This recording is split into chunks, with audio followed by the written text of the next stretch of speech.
Good morning, folks. Glenn here over at Fine Line Farm. Beautiful, sunny January morning. Said it was minus 18 on the barn wall this morning, which once again means a lot of people complaining. I think it's fantastic. No mud. Cows and sheep are all way over in the other field, bale grazing on the hill. Bulls are still out grazing some stockpile grass. And these guys are munching at a little bit of hay. Gave them this bale the other day. The first bale I gave them, they didn't actually eat it. They just went for the grass that was under the snow. This one, grass is starting to run out in this field, so they started eating it. But yeah, it's probably the first bale of hay they ate this year. Other than that, they've just been surviving on this grass and maintaining decent body condition. So these young bulls are Lynch Lineback Bulls. They are they'll be coming to late spring, early summer, and there's 4 of them out here. There they are, and they're just hanging out, and they are part of our breeding program. So, as most of our viewers know now, we run a small herd of what's known as the Canadian Lynch Lineback, or Lineback for short. Unique breed developed here in Ontario by Mr. Lynch. And I've maintained a purebred herd of these cattle ever since I was done high school in 2007. Jeez, time flies. So yeah, going on almost 15 years this year. And Robert Lynch maintained a closed herd for about 40 years, and then I took over the cattle. Robert still has a few of his own, only 1 or 2 left though. And I kind of traded bulls back and forth with him for a few years, but probably the last 6 years I ran a closed herd myself, and always just keeping bulls back from the best cows, and just maintaining a line bred herd. So I always get kind of scrutinized for saying it's a closed herd and we don't bring in genetics, and questioned about how we manage line breeding or inbreeding, whatever you want to call it. As Mr. Lynch would call it, when it works, it's line breeding. When it doesn't work, it's inbreeding. I've also heard it referred to as line breeding takes focus and a plan and involves culling, and inbreeding is when nobody's son breeds everybody's daughter. In other words, you really don't have a clue what's going on. So over the years, I used to always keep back my best bull from my best cow, which then meant all the calves the next year would be half siblings, and the bull would inevitably end up breeding back his mother and probably a bunch of his half siblings. A few years ago, I decided I don't care, stopped caring about the pedigree. I just wanted to maintain herds of purebreds. So I just started running more than 1 bull. Last year was the 2nd year. This past summer was the 3rd year. We actually ran 6 bulls, 2 2-year-olds and these 4 yearlings. This year I think I'm going to steer all of the 2021 calves, and we will just be breeding with these 2 4-year-olds. Sorry, 4 2-year-olds, and then keep some calves back from 2022. Yeah, he's arching his back there, but that's all right. Give him his space. They're pretty relaxed bulls. Some of these bulls in my old system of keeping cows in a tie stall would have been halter broke and had a ring in their nose, and I would have worked with them hands-on, and a bull like that might have got retired a little bit early because he's showing that he's a bull. But give him his space. He goes back to eating. Keep them in a group, and they really don't seem to get too cross. They get a little vocal. This summer, having 6 of them in the herd the one dominant 2-year-old always kind of told us what was what. And when we got rid of him, the next 2-year-old kind of stepped up to the plate and acted like a bull. And when we got rid of him, then, you know, the more mature of these yearlings then kind of started to act like a bull. And that's just the way it goes. So that's kind of the whole purpose of breeding multiple bulls. Saw a YouTube video the other year done by Richard Perkins talking to a fellow from Norway, and they had kind of put a term on this practice and called it mob breeding. Why should I be so surprised that we've got to come up with terminology for everything and make up words? But yeah, I guess now it's called mob breeding, so I guess I was mob breeding before mob breeding was cool. But the whole point of it is genetic diversity. We only run, you know, at most 15 to 20 females in this herd. And instead of having all of our calves sired by one bull, it gives us the option of having multiple calves, or calves off of multiple bulls, and creates less genetic bottlenecks. Plus, when we turn them all out, they might breed their mother, but it's like this year we had a 1 in 6 chance of these bulls breeding their mother back. And the other thing is, the more dominant bull is going to breed more cows and therefore sire more of the calves. And if he's more dominant, he's obviously more fertile, and he's going to have the best genetic traits, because this is what we call a landrace breed. Landrace meaning that we don't interfere with them and that they're managed as close to wild. Now, if you want to think about domestic animals versus wild animals on a scale of +10 to -10, with -10 being your wild animals, then your highly commercialized animals like Holsteins, broiler chickens, leghorns, your standard commercial hog, there would be over there at the scale of +10, and they're bred, you know, for the show ring or for really high production. They're more or less a disposable animal. You kind of get a few cycles out of them and they're replaced, and there's really nothing natural about breeding.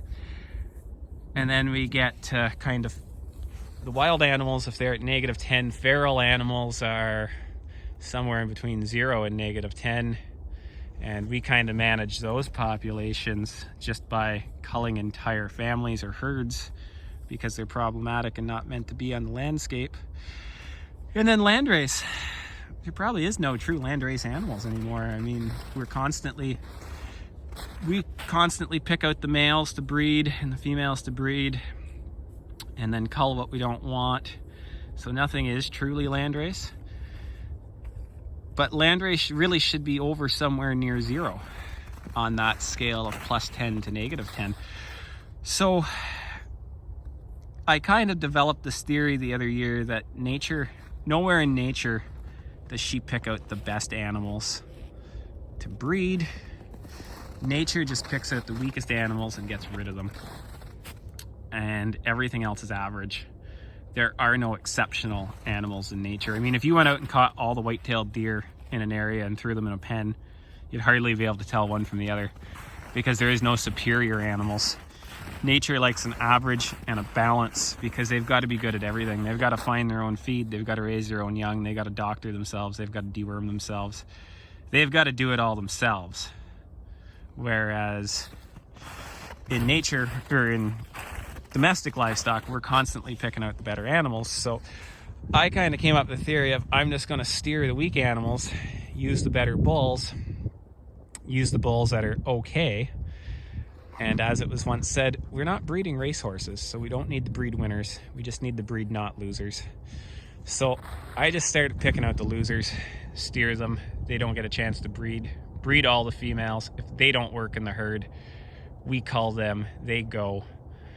And I figure if every year our calf crop is 50% females, eventually we'll get to the point where we're culling 50% of the herd every year. You don't breed a good herd, you don't breed a good herd by buying in new genetics.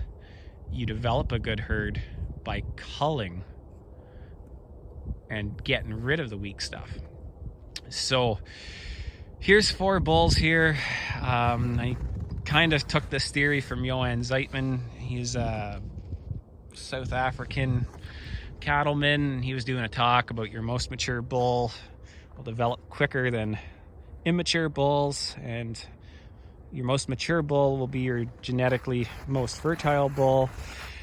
And he described it as wanting 10 pounds of sugar in an 8-pound sack. And he had a method of measuring them as yearlings and comparing them to their frame score in relation to their body weight. All I ended up doing was figured body weight is a direct correlation of girth. Frame score is a direct correlation of height. So I just measured the girth, divided it by the height, came up with a number of 1 point something.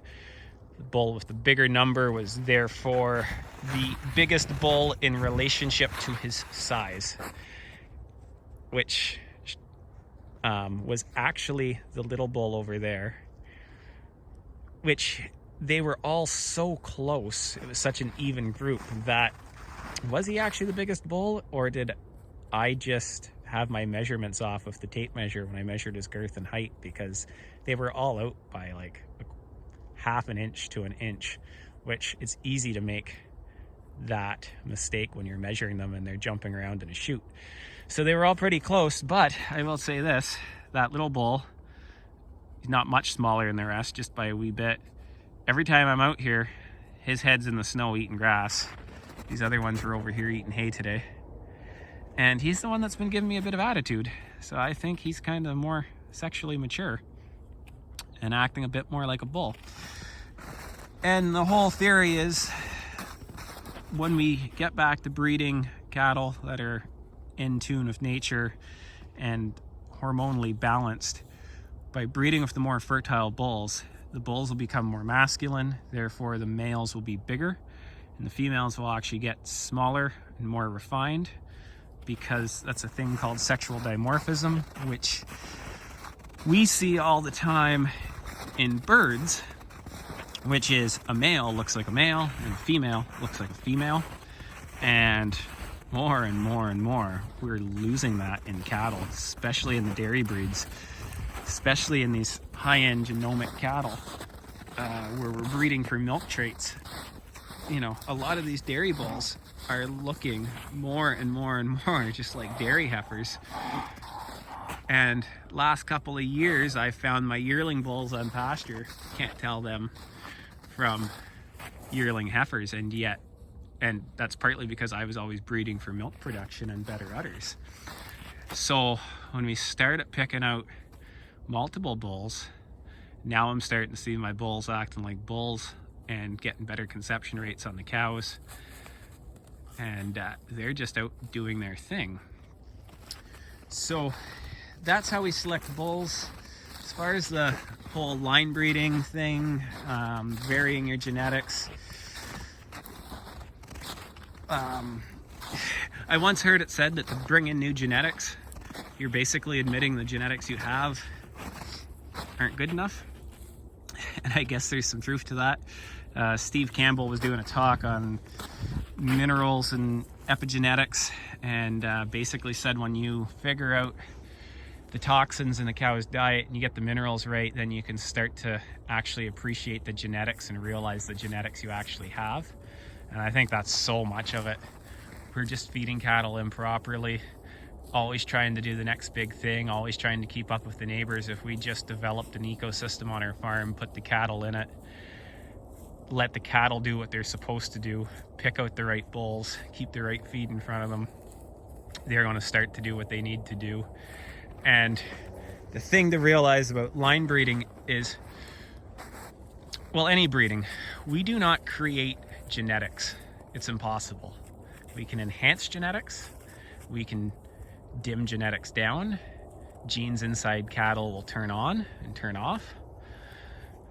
I think we thought we understood genetics, Then we came out with genomic testing, which was a more in-depth study of DNA, and we could put genetics on a spreadsheet and say, this cow is going to produce more milk than that cow, genetically speaking, and we can tell that by pulling hair samples from a calf at a day old, and then we really up the ante and we can now biopsy embryos, and we can tell everything that we think that cow is going to do right from the time it's in utero.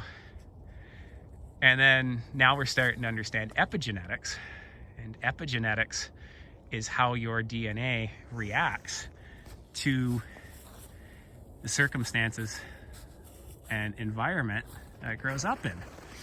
I think, to quote the one study, I forget the exact study, but it was referencing groups of mice, and they took a control group and a study group, and they exposed both groups to cherry, the smell of cherry, I should say, and then they shocked the one group.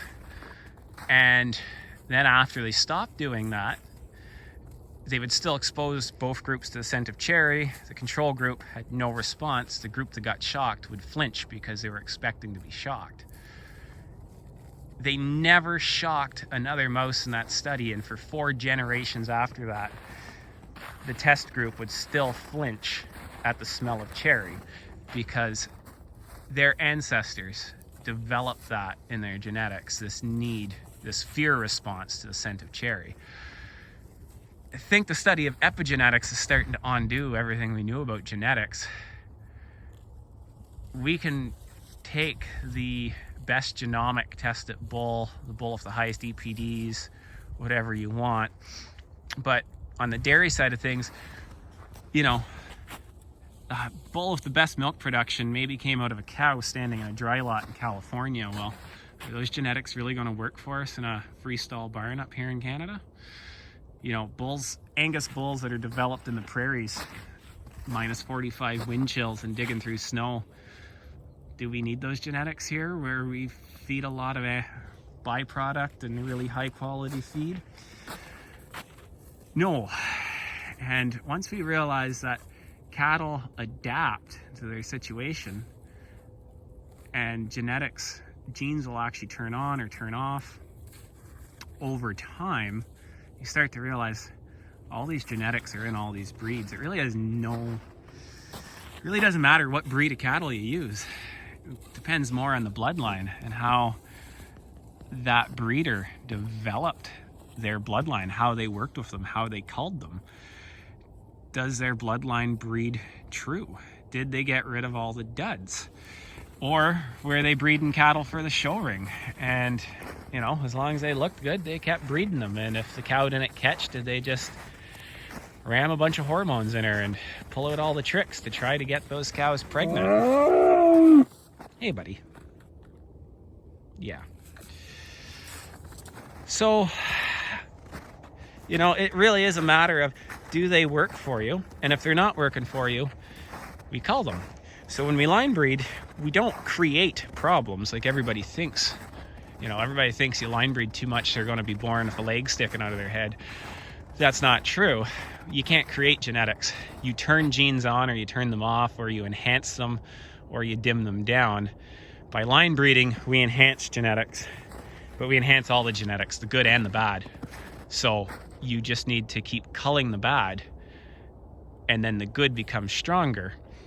So it's actually probably better to line breed and get rid of the weak genetics than to just keep outcrossing, never know what genetics you're bringing into your herd. Yeah, you're bringing in good genetics, but you're also bringing in weak genetics. Whereas if you line breed, you end up kind of creating a breed within a breed. It was once said that if you have incredibly inbred cows and they're performing, and then somebody else from the same breed buys them, it's an outcross that's so strong it's the same as hybrid vigor. And I believe that to be true. So anyway, this is what we do with our cows. You know, I've been breeding them for, like I say, since 2007. So going on 15 years now.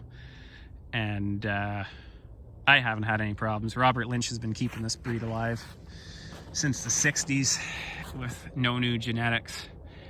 And you know, now it's just a matter of me staying and put on the same farm and just developing these cows, getting rid of the ones that don't work, keeping the ones that do. And that's how we keep our genetics going, is just by keeping the decent ones. And I've stopped chasing these kind of, you know, grew up in the show ring kind of thing, and I wanted cows that looked a certain way and milked a certain way and did a certain thing, but then you start to have a few problems here and there. Whereas now, keep them out here so they can pull through the winter, eating some frozen grass, some rough first cut hay. You know, they got a windbreak back at the farm and a little bit of water, but that's it. And that's all they really need to do. They just need to live, create babies that live, and ultimately end up at the butcher shop. So anyway, that's my ramblings for today. That's how we manage our genetics, whether it's right or wrong. I guess I wouldn't say I'm right, but you know, as I always say, you're not wrong. So it's working. Will it continue to work? I don't know. Try it yourself. Probably have your own theories. That's fine. But you know, don't be afraid. Breed mother, son, brother, sister, father, daughter. You know, we're in the beef industry. If that calf comes out fine, it's fine. If that calf comes out and has reproductive issues, that's fine. Eat it. That's the end of it. That just terminates that line. Handsome buggers. Actually, you know, talking about inbreeding, these all go back to my old Stella cow. 2 of them would be grandsons and 2 of them would be great-grandsons. And on the mother's side and on the paternal side, they all share the 2 sires that were out this year, the year that these animals were conceived, both go back to a son of Stella. So she shows up a number of times in their pedigree. And, you know, they're a little antique dairy breed. And we'll slowly get the bulls heavier for the next couple of generations. And I think they're going to keep doing what I want them to do. Anyway, that's enough of my ramblings for the day. Anyway, any comments, just leave them in the comment section and go from there. And like I say, I may be right, I may be wrong. Add some of your theories to the mix and we can open up a discussion, because there's nothing better than a healthy discussion. Take care, folks.